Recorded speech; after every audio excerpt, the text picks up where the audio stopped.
مسیر رو بگیم. آره. تو چجوری وارد توتال شدی؟ خیلی اتفاقی. یعنی داشتی رد می‌شدی گفتم بیا تو توتال. تو همین مایه‌ها بود. یعنی من واقعا تو همین مایه‌ها بود. ولی دنیایی که ما خواهیم دید در از 5 سال آینده شروع میشه. دنیای اقتصاد آینده.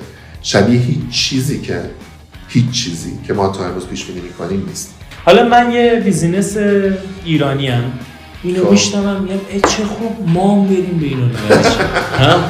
چون قربانش درآمد دلاری و با اینات. چرا ما نه؟ آفرین. الان شرکت تکو میشناسیم، دلیلش هم اینه که باتری دیگه لیتیوم کادمیوم تو دنیا قوقا کرد دیگه. اینترنت هم رشد.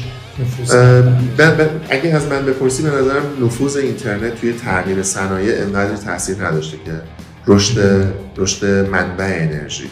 ما باتری رو خیلی دست کم میگیریم. تو چیکار می‌کنی دبی؟